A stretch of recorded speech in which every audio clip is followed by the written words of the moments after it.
You're listening to the Waypoint TV Podcast Network, brought to you by Academy Sports and Outdoors. What's your favorite hunting tradition? Is it going out on the family land? Maybe the woods where you used to build forts when you were a kid, you know? You just get outdoors, and do you go out with your buddies? Maybe that first time hunting with your grandfather. I mean, those are the memories that last a lifetime. Well, hunting season is finally here, and Academy Sports and Outdoor Stores has everything to gear up for the field for less. And when you go to Academy, you get to shop a wide selection of ammo, shotguns, rifles, feeders, game cameras, camo, deer corn, and more from the brands that you trust. I mean, to me, nothing sounds better than all that. I got you guys a good deal. If you text HUNT24 to 22369, you can take $20 off when you spend $100 when you shop hunting supplies at academy.com. Maybe you need a hunting license. Pick it up while you're at the store shopping. Or better yet, get started now at academy.com. Looking for a pickup truck to get just about anything done? Look no further. The Chevy Silverado EV isn't just the most powerful Silverado ever, with next-level towing capability and technology. It also offers game-changing versatility with the available multi-flex midgate and tailgate, which means Silverado EV helps you carry large, bulky, and oddly shaped items up to nearly 11 feet in length. Chevrolet. Together, let's drive. Visit Chevrolet.com to learn more.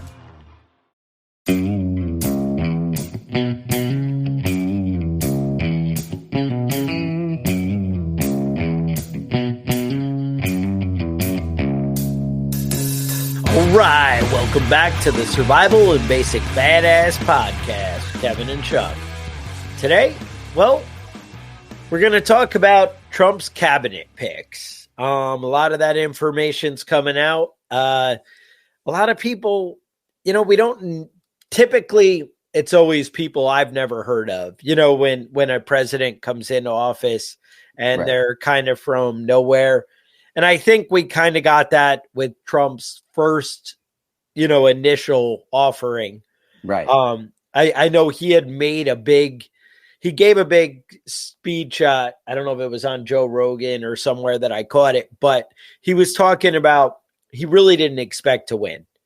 And he kind of trusted a lot of his Republican friends, government types were like, hey, you need to go with people who know how to get stuff done and know how Washington works and are insiders, or you'll never get ahead.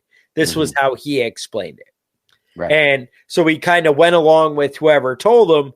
And of course, because these people were like Washington insiders, they really weren't actually fans of Trump. And like once everybody turned on Trump, like as a whole in the country, because there were reasons, whatever. Well, we all have our own opinions, but there were reasons. And once people started to like get weird with him, they were all like, yeah, he's really bad. There were all the secret insider cabinet whisperings. Right. High value cabinet members say they don't trust him. They don't. And sure, they're saying these things among their friends because it obviously wasn't too popular in Washington to say that you were a Trump fan. Early on. And so people were, I don't know and whatever. And so it just kind of started falling apart. And I feel like they were insiders. And this time he really made a point to say, look, one, I'm going to hit the ground running and have my picks really early on. I've been thinking about this. I know who, potential people are. I'm taking it a whole lot more seriously just because it's one of those things. You don't believe that you can actually become president. I don't know, like beyond the shadow of a doubt. I mean, to me, that's a big dream that it's hard to like, is it really going to happen? Nobody gets nominated to president and immediately is like, yeah, this is going to be a landslide. I got this, especially somebody who was such an outsider, early on. Right. And honestly, I mean, I felt like it was more probable in my mind that he was going to win then than it would have been now. I didn't think he had a shot this time. Yeah, I didn't think he was going to win. I think the, definitely the media had a spin on it, and I don't know what the deal was, but. And honestly, I mean, I know I'm a crazy conspiracy guy, but I didn't know if there was going to be, election meddling or whatever that was going to, affect things in the outcome. But I definitely didn't think the map would look like it did, the electoral map. I didn't think it would be a landslide. I thought there was a shot he would win, but I didn't think it was a big shot. I mean, to me, if looking at the polls and what the hell does anybody know? Right. But, I mean, the polls seemed it was like a 50-50 kind of thing. Yeah.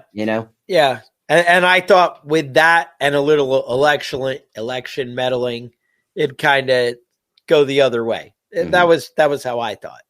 But obviously I was wrong. I know Kevin's staying quiet on that one, so I like that.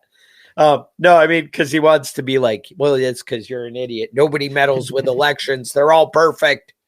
They're perfect. No illegals vote. Nothing bad ever happens. It's all good. I know. So anyway, I kind of wanted to dig into it. It did suck. Like, I had slightly bigger dreams of how deep I'd be able to go into these people.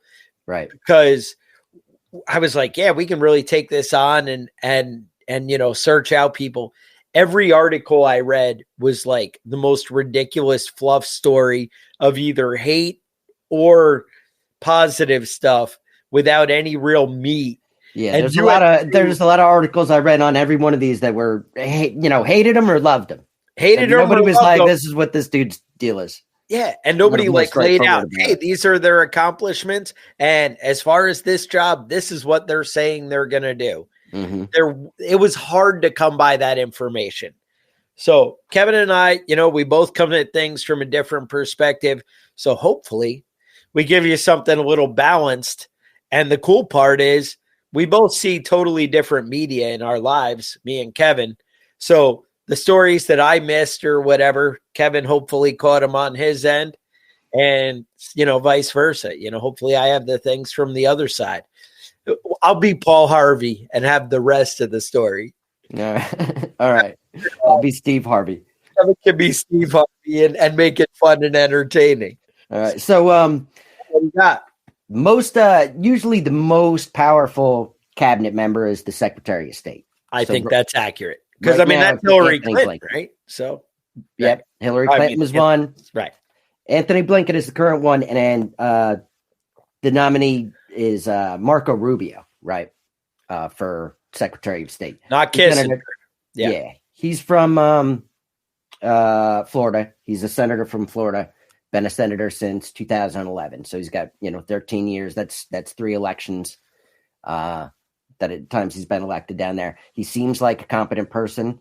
I like that, Kevin, from you. That's surprising. I thought you would be a little anti-Rubio. I was curious on that one. There's a weird thing about Rubio that he doesn't have a whole lot. He's broke. He doesn't have a whole lot of money, which is a rare thing for these Trump. You'll see as we go through that most of these guys are billionaires, or at least they run in circles, right? Mm-hmm. Right. Kevin, if you grabbed a bunch of your friends, would there be a lot of billionaires on your staff? No, I don't run. I run with hundredaires sometimes. Hundredaires on the balling nights, but I was able to pay my rent or my mortgage this month. Right? That's, okay. That's about where I roll. Yeah. Maybe. Marco Rubio has been around a while. Mm-hmm. He ran against Trump for the nomination, and they've been pretty good friends since he was elected. Yeah, I think so. The first time. And they've treated each other. Rubio kind of had his back and jumped in, early on after the election the last time. And I think that's pretty cool. It's pretty cool for people to support you and to have people who are on your side. That's what I think is pretty cool. I do have, he's considered a big foreign policy guy. Obviously you want from your Secretary of State, right? Tough on China and Iran. I kind of like that. And he seems like a decent guy and a decent pick as much as we know on the surface. Mm-hmm. And what do you know about the defense secretary, Pete Hegseth? I don't know much. I did some research. So, I have the research, but as from personal, I've been following this guy forever. That's not me. Yeah. I didn't have the deep. He was National Guard officer, Afghanistan, Iraq, bronze stars, which I gotta say, they don't just fall in your lap. They don't hand those out. There were some questions about his tattoos, right? Is that a thing? Did you see that? I think I heard something about that, but I just kind of dismissed that stuff and move on. So I didn't give it. Yeah. So the question, the issue is, there's a picture of him with his shirt off at a swimming pool or something. He's got a Jerusalem cross. Jerusalem cross is the one with he's got it on his chest. It's one cross and then 4 crosses around it. So it's it's a very religious tattoo. Like maybe if you were very religious, you might get this tattoo. That's a possibility, right? And the 4 extra crosses stand for the Gospels of Jesus. And all right, it's called the Jerusalem cross. I've seen it. Yeah, I mean, I know the cross. That is. It's weird, but I mean, we all have our thing, right? Right. It is related to like Christian nationalism as well. Oh, Kevin. But I mean, I feel like, if look at the swastika, there's people in India that have swastikas tattooed on them that have nothing to do with Nazism. I'm not saying one way or the other, but it's weird how throughout history that symbol has really it's been around for a long time. It didn't start out, with Hitler, with the right. The whole swastika thing, which is right. And the Jerusalem cross, was worn by, and it's not a swastika. It's not a swastika. It's a different thing. To be clear, and it was worn by Crusaders who were freeing Jerusalem from Muslims and Jews. So I mean, there's reason that it was adopted by certain anti-Jewish groups. Oh, Kevin, you had to go there. No, that's not wrong. And so one of the things people are talking about is he's going to kind of get rid of the woke political correctness in the military would be one of the things. Now he was a Fox host, right? Yeah, a contributor, one of those, I think. Oh, I think was what it was. It said, no, you are correct. A co-host for Fox and Friends Weekend. So, okay. And also, along with that, I'm seeing Trump pledge to fire generals involved with the Afghan withdrawal. I feel like the generals didn't really make that decision, although it was a freaking disaster. So it was a disaster, but I mean, I think somebody should go in and look at it and see. Yeah, if you're a captain of a ship and your ship sinks, that's how it goes down. Yeah. So, all right. So we'll go with that. Energy secretary is what I had next on my list. Is that also? I think it's one of the it's really underestimated how powerful the Secretary of Energy is. And they run the EMP stuff. Yeah. So that's all that stuff. And a lot of the fusion experimentation, all the, they do a lot of that, funding private companies to, come up with energy-based systems. So the guy that they got for him, he's pretty good. He actually has pretty his name is Chris Wright. Chris Wright. Yeah. He was the CEO or is the CEO of Liberty Energy, a fracking and oil field service. Now that may scare people a lot, like, oh God, he's oil and I hate oil, whatever. But remember, the Department of Energy oversees oil and gas production, exports, as well as the whole nation's nuclear programs. Like I mentioned, they also do the EMP thing. Yeah, and he's also a board member of Oklo, which is a nuclear tech company. All right. So, I mean, definitely something you want to – he seems like a good pick. It seems solid to me. Well, he's also a board member of EMX Royalty, which is a company that pays out royalties for mineral rights. Okay. So, ultimately, he's been very involved in energy production and energy companies for a long time. So, he kind of has has his fingers in all of that stuff. Not a bad way to be. Next on my list of importance, I have Homeland Security Secretary. Does that sound right to you? Like as far as importance? I don't know. I'm just waiting for you to be like, wow. No, go ahead. That's Kristi Noem, who we know, the governor of South Dakota. I think she's the one that shot her dog or something. Mhm. That's your. I like that's the news. That's like the claim to fame. Yeah, Kristi Noem is Homeland Security she's a reasonable pick. I don't know that she's really got what it takes to be the one that's doing the dirty work, because that's really who's doing the dirty work. It is the big thing, like Homeland Security. Yeah, I don't know. Sorry, my notes threw me there. But the big thing with Homeland Security is these are the people who came up with the list that, we should look at all veterans as terrorists. Mhm. And obviously, I would like somebody fresh and new in there that's not that. And she's not that. We're not going to have that problem. I'm just going from memory. I thought Kristi Noem, she was the one that, wasn't she a fighter pilot? I think she was. I have no notes on her. I don't. Secretary of Commerce.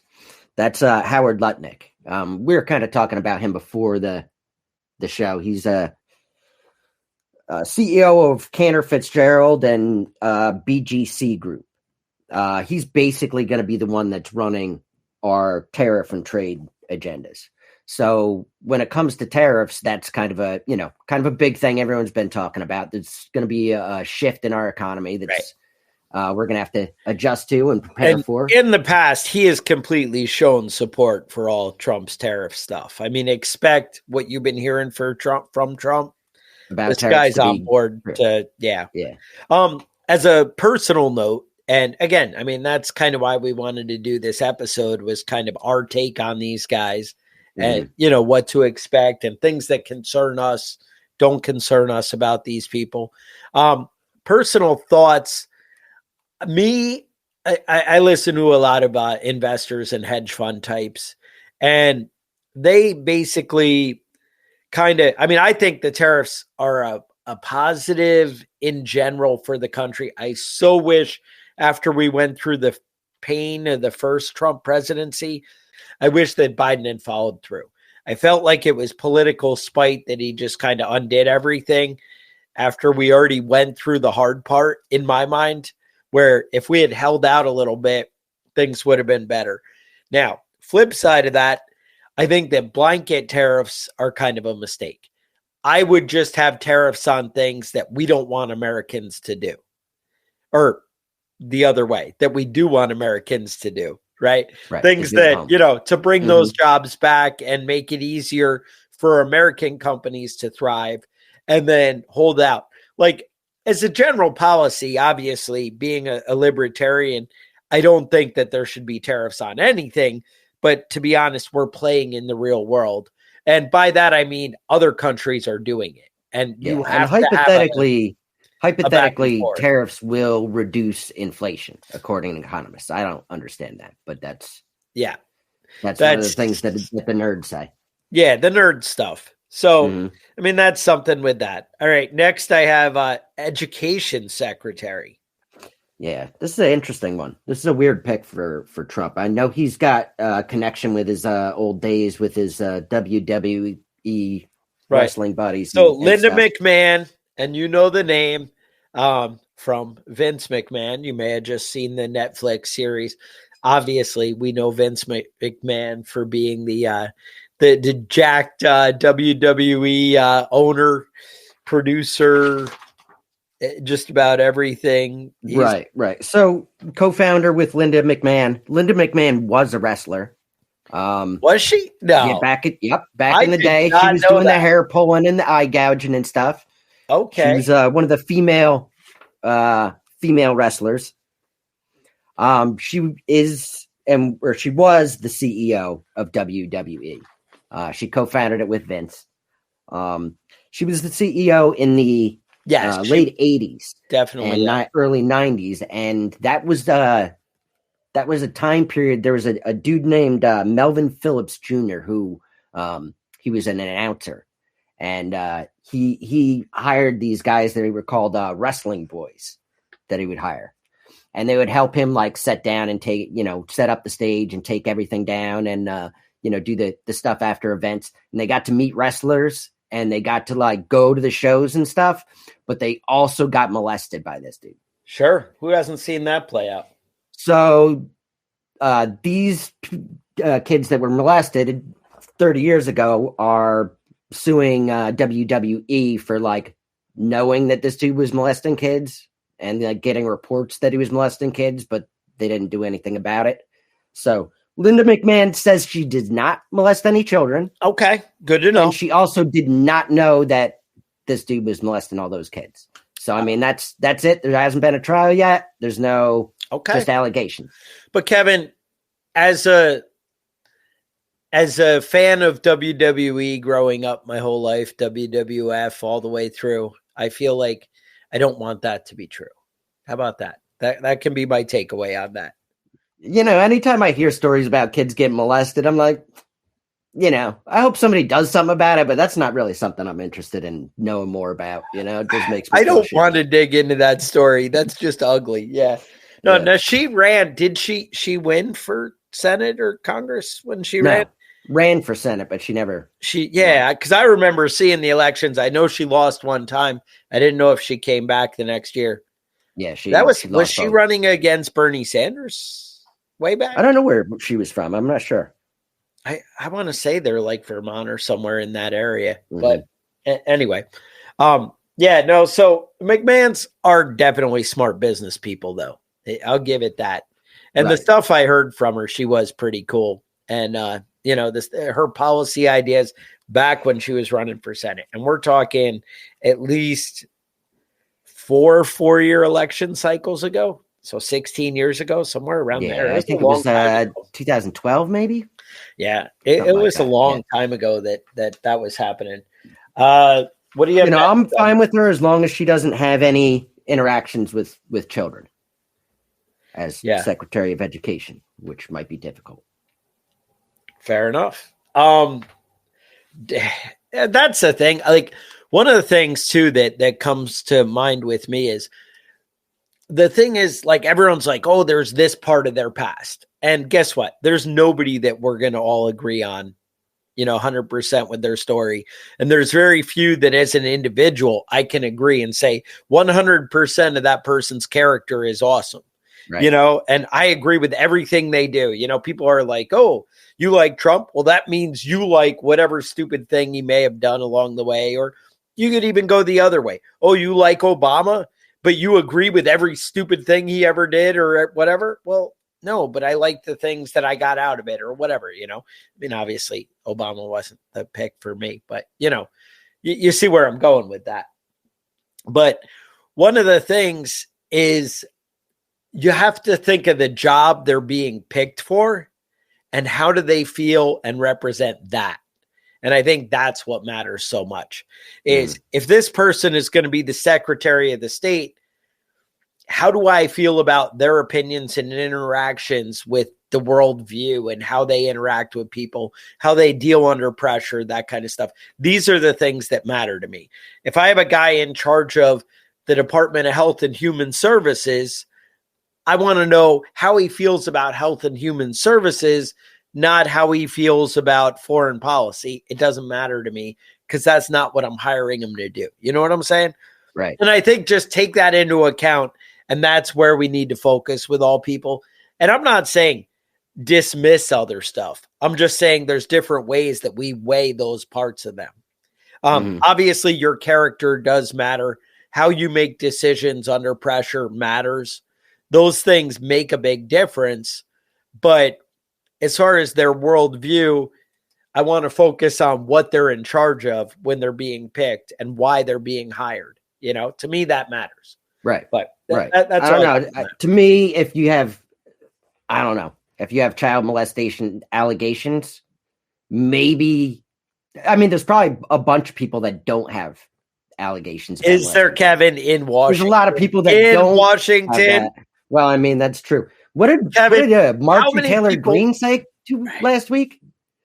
She said some crazy shit about Matt Gaetz. She said if we're going to put his report out, then we're going to put everybody's report out, and then the Democrats will have a supermajority. The fuck does that mean? Yeah, I don't really know how that. Yeah, that's weird. What the fuck is she talking about? Yeah, she's not known for saying the most level-headed. Intelligent shit. Yeah. That's No, I true. mean, but again, That's it's true. another person where sometimes you're like, well, that statement I can agree with. Yeah, Mhm. that's Well, I mean, if somebody says a bunch of crazy things, then Yes. generally speaking, I'm going to agree with some of the crazy shit. I mean, that's just kind of, say crazy shit and, some of it'll stick to the wall. some of it'll stick. Exactly. All right. My notes kind of got out of order. CIA director. How about that? Does that sound like next, or do you have somebody? Go ahead. Yeah, I don't have much. I don't So have anything on I it. have John Radcliffe. He was Mhm. the intelligence director of national intelligence for 8 months under Trump in his first term. Selected to lead the CIA for the second. He was a congressman from Texas, served as a member of Trump's impeachment team during the Democrats' first effort to boot the then president from office. So I guess that could be perceived as, well, he had Trump's back. So, but honestly, I would want to pick people around me who have had my back. Yeah. To me, that's a reasonable statement, but I don't know enough either way on this guy to, All right. Well, have let a me big segue opinion. with that one. Another guy that had Trump's back, and this is it's not a very powerful position, but it is an important one. Secretary of Veteran Affairs. Oh, I didn't have that. Doug Collins. He's a Republican representative from Georgia. He's a Baptist minister. He's got a law degree. Former Navy and Air Force Reserve colonel. Nice. He served in Iraq. I think he served in Iraq and Afghanistan. And he wrote the book, The Clock and the Calendar, which is a book basically defending Trump in his first impeachment. Really? Yeah, with the Ukrainian, pay to play. If somebody, I mean, that's somebody that has your back. And I think that's kind of cool. But again, I don't know enough to dig deep in there. So I don't know. I'll kind of move right along. Does anything come out bad that you've seen? Anything that can? No, he seems like a decent dude, but I think he might have issues with Vivek Ramaswamy because they're talking about cutting some of the services from Veteran Affairs. Okay. Yeah, and I think that's a debate that has to be had. Obviously, I like veterans benefits. I like different things there, but I don't know what, I also am practical. It turns out our country is broke. You guys probably don't know this. Like, that's one of the big things that I keep seeing is like with the prisons, we kind of can't even, like California and these places, they're letting people out who are pretty sketchy because they're like, hey, we can't really afford to keep them. So you have to decide, do I like getting some cool veterans benefits, or do we afford to keep the prisons open? Or, I mean, you have to decide what really, if you're asking me if we need more people in prison or more benefits for disabled veterans, I'm going to side with the veterans, but I mean, whatever, dude. Yeah, you're not wrong. You're I don't support. That's not. We have more people in prison in the United States than any other country, except any other country technically, but China probably has more than us. Yeah, that's right. We don't know about. That I would say is true. So whatever. I mean, that's just disagreement. But. Yeah, no, you're not wrong. I chose a bad example. I'll give you that. When I'm like, oh, well, rapists and pedophiles, those are the ones that we're obviously letting out, I don't know. I have no idea. Environmental Protection Agency, Lee Zeldin, selected to lead the EPA. He's a Republican, former New York congressman. So, maybe he'll be like, hey, we need to go out after people with squirrels and things like that. Oh. Yeah, that did happen in New York. They put that squirrel down, dude. It was not safe that guy had that squirrel. He was mistreating it. So they took it and killed it. The thing is, like, they sent, what was his name? Yeah. The thing is, like, they sent like a SWAT team, no, it was a serious situation. We had to raid his house. We don't have time to look into like all these serious crimes, but we're on this because, I guess you have to make a stand somewhere. They sent the Department of Environmental Protection. And A lot of people don't know much about them, but they will shoot you. They have problem. Yeah.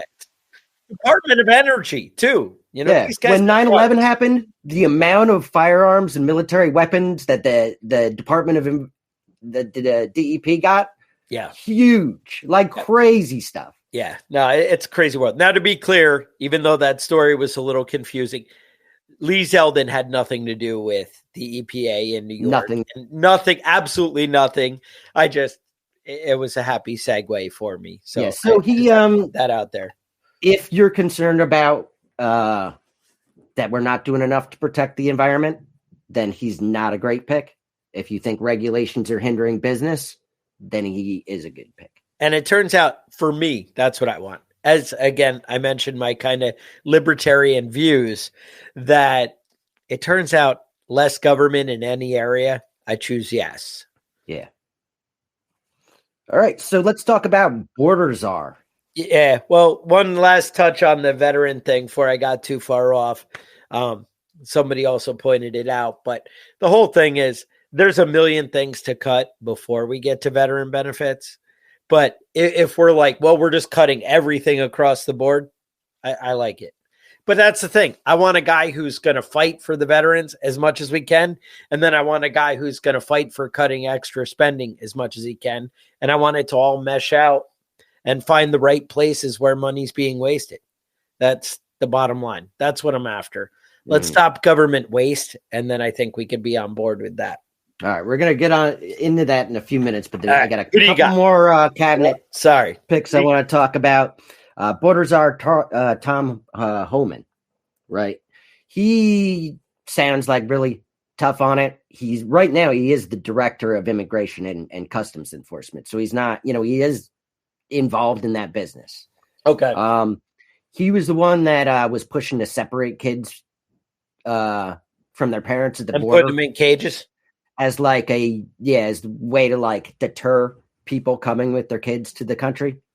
All right. So, I mean, if you're into that, I didn't really give a shit. Some people were really concerned about it. To me, that sounds like a pretty big deterrent. Hey, it is. If I do something bad, I might have severe consequences. Mm-hmm. I don't know if that is the right answer or not. You know what I'm saying? It's just one of those things. Like, you know what? When you're breaking the law, I have less sympathy for, your consequences. The consequences doesn't mean I think, take babies away. That's so sad. Like that. I agree. That is sad. That's not what I want. Now, he also seems like he's behind. I have a hard time like nailing it down, but it seems like he is behind the idea of denaturalization. So that would be people that are immigrants would be uncitizenized. You know what I mean? Like people that came here and became citizens. Okay. And that's kind of like a deterrent to like the anchor family member. Like Melania came over and then her mom came over and her dad came over. I guess, now correct me if I'm wrong. This is my understanding of what you're saying, because I don't know the details on this. But to me, like, so we come over, we have the anchor baby, right? I'm illegal. I came across the border in shady ways. I have a baby, and now he's a citizen, so I get to stay because I'm the mom and dad of this. That was my understanding of how it was happening and playing out right now. My understanding. All right. Right. I don't know all the hardcore details. However, I am totally cool with sending the entire family back, but giving this baby, the baby's a citizen. You know what I'm saying? Right. And when the baby's able to take care of himself or has a family member who can take care of him and they want to come back, but the family is still responsible for the baby. And to me, the family is not, justified in being here based on my earlier premise of they came here illegally and weren't whatever. So the anchor baby thing, I don't support it in any way, but I don't have a problem with somebody being born here being considered a citizen and letting them come back when they have a way. Personal thoughts. Right. And denaturalization, it doesn't there's no definition for that. What does that mean? You know what I mean? It could mean any crazy shit that you come up with. It could mean that because it doesn't have a meaning. Okay. So there you go. We'll see what happens. There you go. Who else you got? I have FCC Chair Brenda Carr. That's an interesting pick. The FCC is not. It is a powerful agency when it comes to freedom of speech. It has a lot of regulation. I mean, that's why we can't say swear words on TV, only on podcasts. So we'll see how that happens. I don't know if there's going to be any real intervention in podcasting. All right. Well, here's one of the things which actually might help podcasting, to be honest. Carr wrote on social media right after first statement since the announcement. Carr wrote the FCC would get rid of its diversity, equity, and inclusion promotion. All right. You can take that however you want to take it. I don't even yet. That's your own whatever. I did hear somebody the other day, and I've been meaning to drop this somewhere where I have to, and I'm just going to get in trouble for saying it. And there's probably women in the other room listening to me right now. But you're going to be in trouble. If we could pay women less to do the same job, if I had a company, why wouldn't I just hire all women? Right. To me, that's how things would work. So I don't, I feel like there's something shady going on that I'm missing in the story. That's all I'm saying. And you could expand that to include whatever he's talking about there. But I'm just saying, if they're the right people, I don't know. I feel like I may have I had to say it. Sometimes you get those things, and even though they're wrong and there's going to be recourse, you just have to say it. That was one of those that I had to drop right there. I just put that out there. Yeah. Now, two interesting ambassador picks. Yes.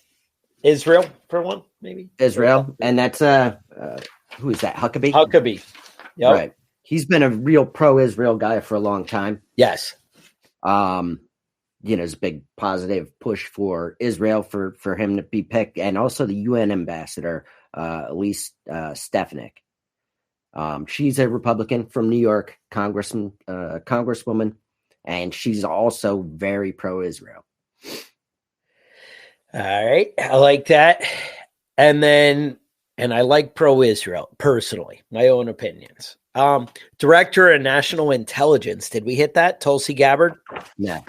All right. So left the Democratic Party in 2022. So definitely, a little nonpartisan kind of thing here. She was served 4 terms as a Democratic woman from Hawaii. And by the way, she was the one who was the military vet that I was thinking of earlier. Yeah. Anyway, she was a Democrat in Hawaii, which I got to say, to me, I would think you'd have to be pretty left leaning to be a Democrat in Hawaii. Mm-hmm. But hey, I don't know. What do you think? Any thoughts on her? There's a lot of accusations that she's like pro-Russia and shit, but I haven't really seen anything that made any sense. Anybody tied to Trump tends to get that. I've seen like 5 articles, and then I read the article, and I'm like, what are you talking about, though? Like, you know what? Yeah, you know what I could say about that, and I don't know her opinions on that. What I could say about being pro-Russia is I am pro-Russia not nuking the U.S. and pissing them off just to piss them off. I'm pro that. But, apparently the current administration maybe not pro not pissing them off just to piss them off. Yeah. Well, I mean, they're always pissed off and they're always making threats. It's like they're getting to be like Kim Jong-un at this point where you're like, oh, big scary. Oh, no. I would be honest. Trying to start buying their bullshit. I would be honest with you. I think you're right. I mean, Putin's just like, Russia's been propaganda machine since the beginning of time, right? Right. And saber rattling is not a wrong thing to see going out of there. I have no fear of Russia in any way as being in the United States. If I was in Poland, maybe I'd be a little fucking nervous about shit. But. Right. Now there are 2 big ones that I really was excited about just because we know these characters a little bit. One would be Health and Human Services Secretary, RFK. You want to jump in with your stuff there first, or should I take this one? Your concerns, go ahead. Favorites. Yeah. All right. So RFK has a lot of big ideas, and getting rid of food that is kind of poison on the shelves. Now, let me preface, my mindset is always libertarian. Government should stay out of everything. However, do I sure as hell wish that we didn't have poison in our food all over the place? And I feel like America really does. That's my thought. I think America is very bad with that. I think high fructose corn syrup, huge, big problem, not good. The fact that you see these things in your Facebook feed of, if you go to Europe, your McDonald's French fries have 4 ingredients, and you go here, it's like 11 or 12 ingredients, and half of them are chemicals and nonsense. He is the guy who's going to get you closer to the 4 ingredients. That's the bottom line on RFK. I don't think you're going to get any radical, no vaccines for kids, or things like the scare tactics are trying to push you. Although he has definitely made statements over the past that where you're like, ooh, is that going to, sit well with everybody? Things like, he has definitely made statements that at least hint to there's a possibility that vaccines cause autism. He said things like that. Right. He doesn't say don't give your kids vaccines because they're going to get autism. He doesn't say stupid things like that, but there's a balance. He has been labeled as an anti-vaccine activist. I don't think that's I don't think that's an accurate moniker to give him. Right. It's not. And he's pointed out that there's chemicals that are bad in vaccines that we should maybe try to get rid of. Things like that. And that's not a bad thing in my mind. So you take that as you will. Kevin, thoughts? Anything else you want to add on him? I think he's awesome. I think he's going to get rid of a lot of the problems. The thing is, I think you need to weigh how much power does this guy have? And I think he's going to, by wanting the extreme, he's going to push us in the right direction, that it's going to get us a lot closer to a healthier goal and a healthier outcome. That's my theory. Kevin? Yeah.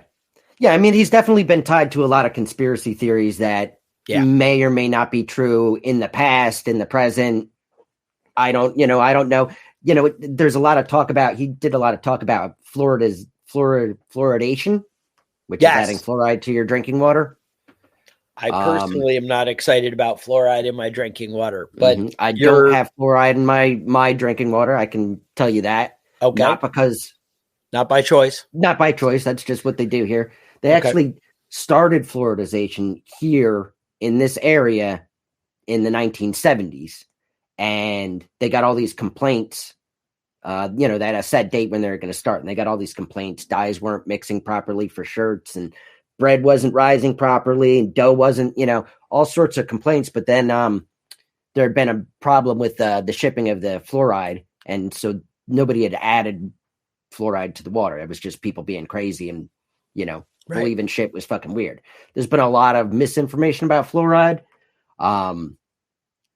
Whatever. I don't really give a shit. All right. Good to know.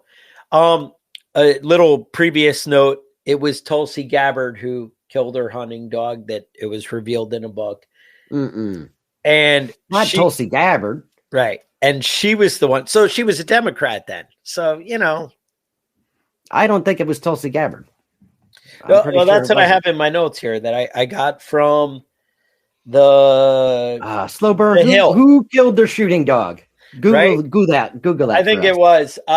She also, she was opposed to the U.S.'s immigration crackdown in a second term. She was opposed to it. So I don't know. I'm kind of down for immigration crackdowns. So you kind of, you do you. All right. So you were talking about that. The other one that's widely known is Dr. Oz. Oh, right. Dr. Mehmet Oz, Center for Medicare and Medicaid Services Administration, or Administer. Okay. So Dr. Oz, there's been like a lot of fucking back and forth between what he said, what Trump said, what everybody's been talking about as far as Medicaid. A lot of people are concerned about it. There's definitely going to be big changes in Medicare and Medicaid services. Okay. What they are, it's not clear though. Okay. It's going to be restructuring and, it does suck that we've all paid into Medicare. And now that I'm going to get old, in 10 or 15 years here, it could be bad. So I don't like that. But hey, I understand cuts have to be made, but it does suck that we've been paying for health care for our entire lives. As far as Medicare, that's the one where they take care of the older people. And yeah, they've been paying in a long time, but damn, darn if, expenses haven't gone up with medical services. Another one that we want to get into, and it's I didn't want it to get overlooked. Dr. Oz, was there any more with him? Again, he's one of these controversial, you see these things. I feel like I see stuff on Facebook that, Dr. Oz promotes this. And I don't know that he does or has anything to do with it. And I'm like, that's crazy. Make your man parts grow 5 times or something. Dr. Oz says, yeah, who knows? I don't know. I don't know what happens. Not something I really follow in my daily life, to be honest. So that's what I would say about that. Next one, a new position that's been created. And this one, I think, is one of the ones that actually inspired me to do this episode was the DOGE, the Department of Government Efficiency. This is a big one. Now, this is Elon, billionaire, and Vivek Ramaswamy. And Vivek is actually somebody who I'd been seeing in a lot of the podcasts that I watch and the different circles that I catch on YouTube. He's been a familiar figure. And I find that 90% of the time I agree with him. He did have some kind of stint around college of being a rapper called Davek. You might want to Google it. Anything that I saw on YouTube had him rapping more recently to some Eminem song, Lose Yourself, I think. And I know that Eminem is not happy with some kind of conservative rich guy who's like a hedge fund guy, singing his songs. I'm sure that causes trouble. But I expect good things. Having people look at the budget and see where we can make cuts only sounds like a good thing. Only 26% of the budget is discretionary. Like the rest is paying off debt or mandatory obligations that we have as a nation. So, but 26 of huge leaves a lot of room for some cuts. And that's what I would say. And these guys are hopefully going to thin down some of that stuff. I'm kind of excited to see what they come up with. They also talked about they were going to get rid of some burdensome regulation or make recommendations on that. They also said they were looking at crowdsourcing the ideas of what to do and basically looking to, hey, submit your ideas kind of thing. And really, hey, let's dig deep because you can't be everywhere at once. These guys, I know with Elon, this guy's running 1 million businesses, has a lot going on. And you're saying, how can he take on one more thing and do a good job? But my experience is these guys know how to organize people. They know how to get people excited, get people looking for the right things, and they know how to pick people. And that, to be honest, is what excited me about Trump in his first term, which didn't play out as much as I wanted it to. I'm expecting good things with what I'm seeing on this second pick, that it is about picking good people and people who can get the job done. And that's kind of exciting to me. And I think Elon and Vivek are both people who know how to pick people, put them in the right spot. It's just whether or not you agree with their agenda is, I think, where you'd maybe run into some conflict.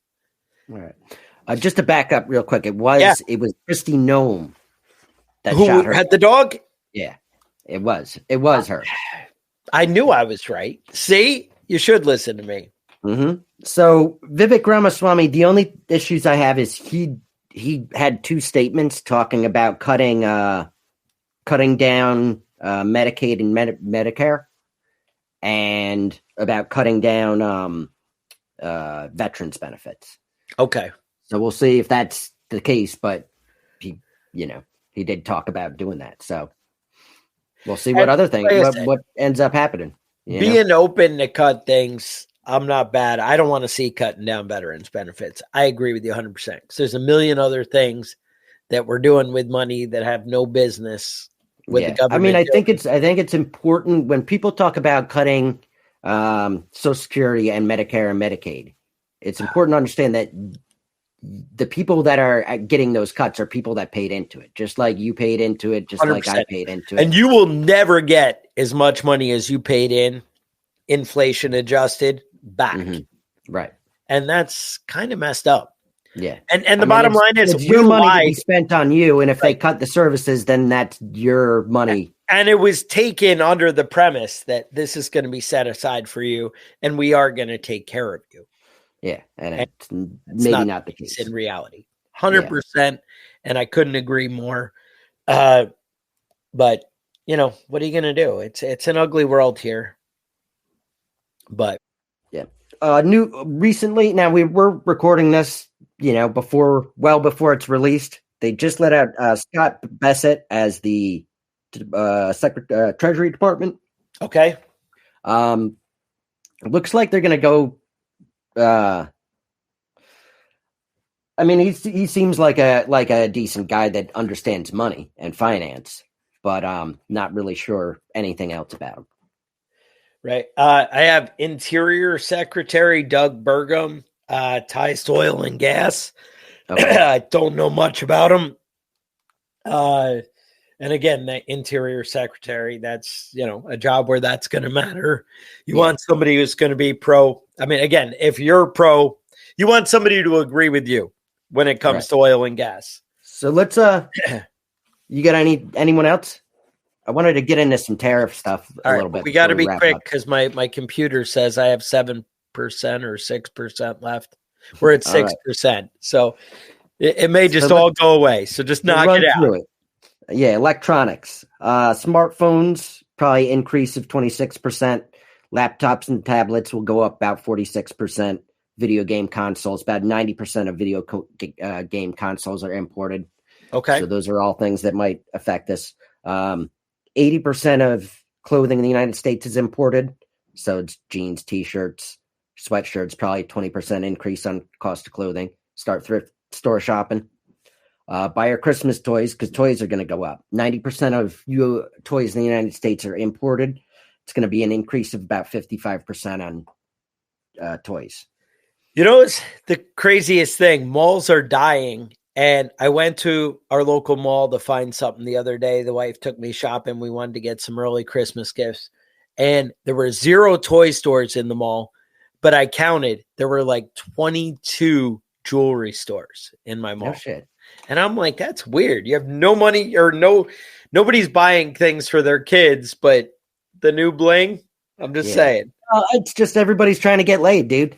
If you're trying to get laid, it is the number one motivator, right? The sex drive. So we'll see how that goes. They say the tariffs are going to add an additional $2,600 expenses to the average American, but it will also decrease inflation, and hopefully some of that will be negated by job growth in the United States. So we'll see how it all works out. Well, I mean, I would expect as far as tariffs and things like that go, I would expect that cost of living for most people is going to go up. If you're super rich, that'll, be the least impacted. Super poor will be the highest impacted. And that's how it goes. Get a job, start working, make some money. You're going to need it. All right.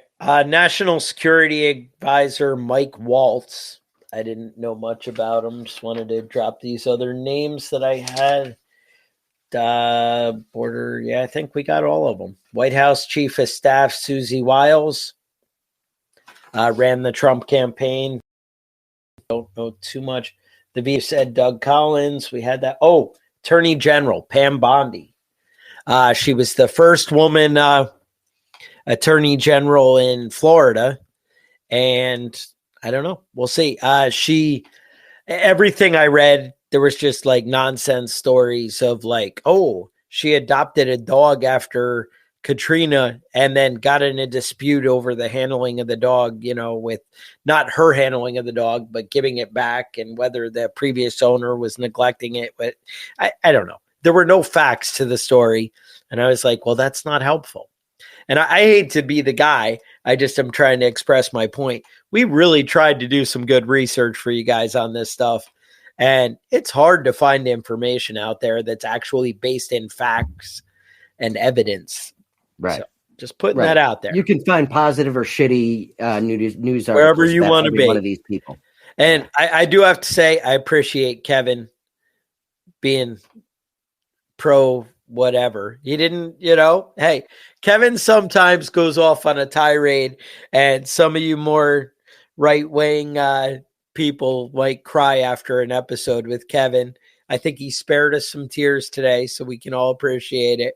Well, it was only because Matt Gaetz backed out. I was going to talk shit about Matt Gaetz for about 20 minutes, so do you want to guys lucked out that he backed out. All right. We'll leave it at that. I was tempted to let you have your say now, but, no, that's cool. And that's reasonable. I want it all to be facts, and it is so hard to find real information to put out when the media and everything is just so all over the place. So anyway, you guys are awesome sticking around. Make sure you like and subscribe. That always helps, helps grow the channel. Leave reviews, comments, that kind of stuff. You have show ideas. This was a show idea from a listener. Email us at preppingbadass@gmail.com. And I would say with that, stay safe, and we will talk to you guys next week.